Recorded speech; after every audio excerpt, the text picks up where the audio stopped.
Good morning friends. तो जैसे कि हम पिछले क्लास में मराठा साम्राज्य के बारे में देखे थे, यानी हम बंगाल भी देख लिए हैं, मैसूर भी देख लिए और मराठा भी देख लिए, और बाकी तो सहायक संधि से अधिकार कर ही लिया था। 1765 में हम दिल्ली भी देख लिए हैं, उस पे भी, उसके साथ भी अंग्रेजों की क्या हो चुकी है, संधि हो चुकी है। आज हम देखेंगे यानी कुछ भूमि भूमि संबंधी यानी कुछ व्यवस्था की गई थी, किसके लिए? कर वसूलने के लिए। इसको हम लोग क्या बोलते हैं? परमानेंट सेटलमेंट यानी अस्थायी बंदोबस्त, रैयतवाड़ी बंदोबस्त और महलवाड़ी बंदोबस्त। तो हम पहले देखते हैं अस्थायी बंदोबस्त के बारे में। अस्थायी बंदोबस्त जब 1764 में बक्सर का युद्ध हुआ था, तो उसमें क्या हुआ, इसमें यहाँ पे अंग्रेजों का कब्जा हो गया। इसके बाद मीर जाफर, इसके बाद मीर कासिम शासक बनता है। जब मीर कासिम शासक बनता है तो अंग्रेजों को इन्होंने 3 जगह दिया था, बर्धमान, मिदनापुर और चटगांव। ये चटगांव बांग्लादेश में चला गया है, लेकिन उस टाइम पे बंगाल का ही हिस्सा हुआ करता था। बर्धमान, मिदनापुर, चटगांव। और सबसे पहले अंग्रेज यहीं से क्या हुए, अपना राजस्व वसूलते थे। यानी अंग्रेजों को सबसे पहले दीवानी अधिकार कहां से मिला हुआ था? दीवानी अधिकार यही 3 जिला मिला हुआ था, बर्धमान, मिदनापुर और चटगांव। किसने दिया था? मीर कासिम ने दिया था। तो इस टाइम पे यहाँ गवर्नर जनरल कौन था? 1772 में वारेन हेस्टिंग क्या होता है? गवर्नर जनरल बनता है 1772 में। जब 1772 में ये बना, तो इन्होंने 1773 में क्या किया, जो ये दीवान है, यानी जो ये दीवानी पद था, यानी दीवान का पद समाप्त कर दिया। दीवानी पद समाप्त कर दिया किसने? वारेन हेस्टिंग ने। कब? 1773 में वारेन हेस्टिंग्स। और इन्होंने एक रेवेन्यू बोर्ड बनाया। यहाँ पे क्या बनाया? दीवानी पद समाप्त करके रेवेन्यू बोर्ड, यानी राजस्व बोर्ड, रेवेन्यू बोर्ड की स्थापना किया। और यही रेवेन्यू बोर्ड क्या करती थी? राजस्व वसूलती थी। पहले ये जो राजस्व वसूलने का काम था वो दीवान को मिला हुआ था, लेकिन 1773 में इन्होंने रेवेन्यू बोर्ड की स्थापना की, यानी राजस्व बोर्ड की। और जो सारा अधिकार दीवानी था वो रेवेन्यू बोर्ड को मिल गया। इसके बाद इन्होंने पंचवर्षीय एक योजना चलाई। एक पंचवर्षीय योजना चलाया। इसलिए चलाया, राजस्व वसूलने के लिए एक पंचवर्षीय योजना चलाया। वो क्या हुआ? असफल हो गया। वो असफल हो गया। इसके बाद इन्होंने क्या किया कि 1777 तक एक वर्षीय योजना चलाया। एक वर्षीय योजना चलाया। ये भी क्या हुआ? असफल हो गया। ये भी असफल हो गया। इसके बाद क्या हुआ? 1786 में कौन गवर्नर जनरल बन के आता है? Lord Cornwallis. 1786 में गवर्नर जनरल कौन बनता है? Lord Cornwallis. जब ये बनकर आता है तो इन्होंने एक जो अस्थायी बंदोबस्त जो कहा जाता है वो किसकी देन है? इन्हीं की देन है। इन्होंने एक व्यवस्था बनाया, और उस व्यवस्था में 3 लोग थे। जो लॉर्ड कॉर्नवालिस आया तो उस व्यवस्था में कितने लोग को रखा? 3 लोग को रखा। एक तो खुद लॉर्ड कॉर्नवालिस है, और एक जॉन शोर है, जॉन शोर, और तीसरा जेम्स ग्रांट। जेम्स ग्रांट, 3 लोगों को रखा। John Shore, James grant, Lord Cornwallis. और उस टाइम पे जॉन शोर क्या था? रेवेन्यू बोर्ड का अध्यक्ष यही था। रेवेन्यू बोर्ड का अध्यक्ष। रेवेन्यू बोर्ड का अध्यक्ष कौन था? John Shore. 3 लोग थे, लॉर्ड कॉर्नवालिस, जॉन शोर और जेम्स ग्रांट। यही 3 लोग मिलकर क्या करते हैं, इस परमानेंट सेटलमेंट को बनाते हैं। यानी एक तरह से बोलते हैं तो इस सबसे पहले जो दिमाग में यानी उपज होता है कि सबसे पहले किसकी उपज है, तो जॉन शोर की उपज है, क्योंकि ये सबसे पहले जॉन शोर के दिमाग में आया था। और इन्हीं लोग को क्या बोला जाता है? अस्थाई बंदोबस्त का जन्मदाता है।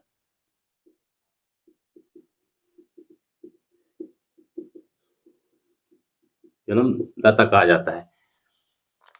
अस्थाई बंदोबस्त में 3 लोगों का देन था, लॉर्ड कॉर्नवालिस को, जॉन शोर को और जेम्स ग्रांट को। सबसे पहले किसके दिमाग में आया था? जॉन शोर के दिमाग में। और जॉन शोर उस टाइम पे कौन था? रेवेन्यू बोर्ड का अध्यक्ष था। अब देखते हैं कि अस्थाई बंदोबस्त क्या था। ये तो इसकी पृष्ठभूमि थी, यानी अस्थाई बंदोबस्त कैसे आया, हम उसके बारे में देखिए। अब इसमें क्या क्या था, इसमें क्या क्या उपबंध किए गए थे, हम उसको देख लेते हैं।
ये था अस्थायी बंदोबस्त के बारे में। अब देखते हैं रैयतवाड़ी और मालवाड़ी। इसमें देखेंगे तीनों में किसानों को घाटा ही होगा, क्योंकि तीनों में बोझ किसानों पे क्या होगा, बोझ बढ़ेगा। जब बोझ बढ़ेगा तो साहूकार के पास जाएंगे। जब वो साहूकार के पास जाएंगे तो साहूकार क्या होंगे, जब टैक्स देंगे तो ज़्यादा से ज़्यादा कर वसूली करेंगे, क्योंकि वो ज़्यादा से ज़्यादा ब्याज पर देंगे। तो उनको भी प्रॉफिट चाहिए था। इसीलिए क्या होगा कि किसानों पे बोझ बढ़ेगा तो किसान खेती करना बंद कर देंगे और ज़्यादा से ज़्यादा लोग क्या होंगे, मजदूरी काम में लग जाएंगे, यानी मजदूरी करने लगेंगे। इससे क्या होगा, लास्ट में चलकर देखेंगे कि किसानों का क्या होगा, सॉरी ये जो ब्रिटिश हैं उनका क्या होगा, टैक्स कलेक्शन भी कम हो जाएगा। यह है रैयतवाड़ी, रैयतवाड़ी व्यवस्था। रैयतवाड़ी व्यवस्था, रैयतवाड़ी व्यवस्था ये कब हुआ था, 1792 में। 1792 में सिर्फ 12 महल के एरिया में, जो ये मद्रास का एरिया है यहाँ, इसमें हुआ था 12 महल, 12 महल का क्षेत्र। ये कब लागू हुआ, 1792 में। याद कैसे रखिएगा, बस पहला याद रखिए 1793, उससे एक साल कम 1792, और उस इससे एक साल कम क्या होगा, जब ये 1820 में लागू होगा तो इससे एक साल कम में क्या होगा, मालवाड़ी व्यवस्था लागू होगी। तो अभी इस रैयतवाड़ी व्यवस्था को देखिए, इसको सबसे पहले कैप्टन रीड ने लागू किया था। कैप्टन रीड कहाँ लागू किया था, 12 महल में।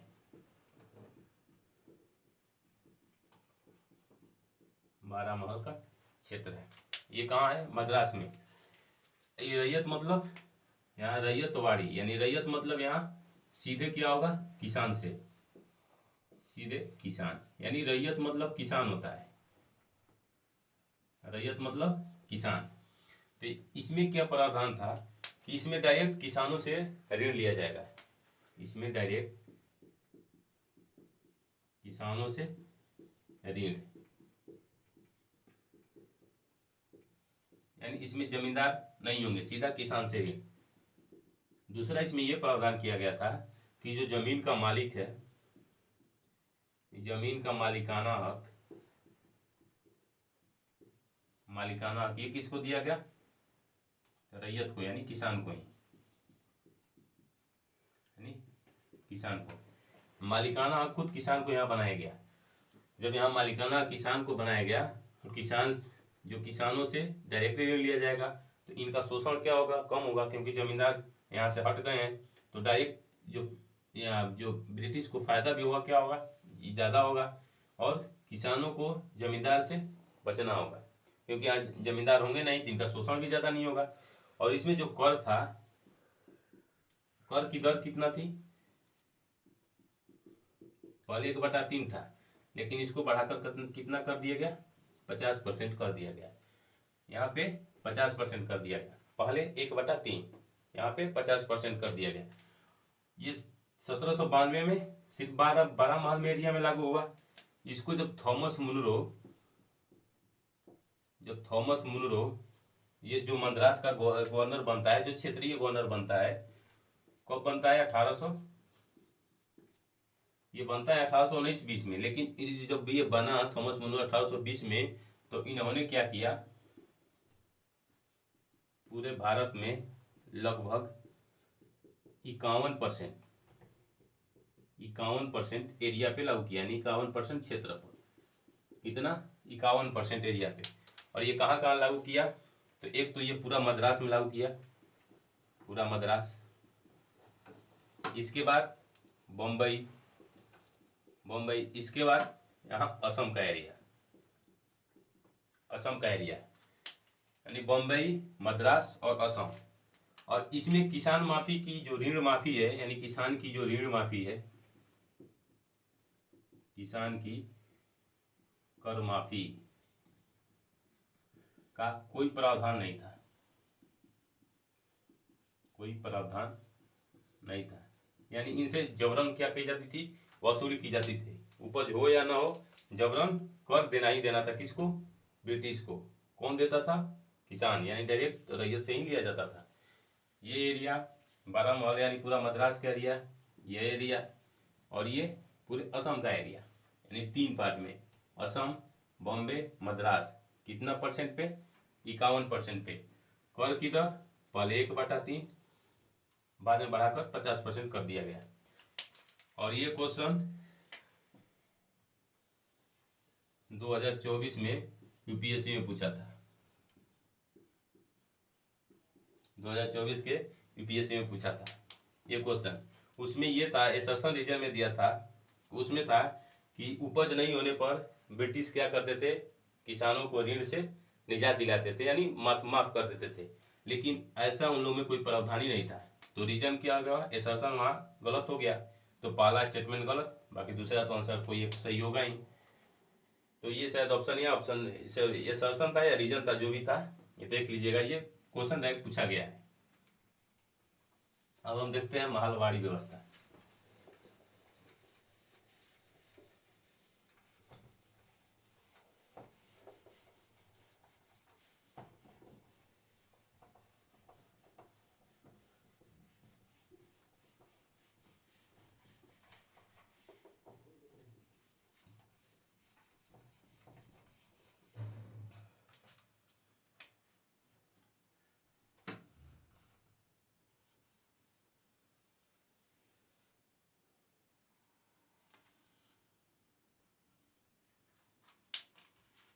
ये है महलवाड़ी।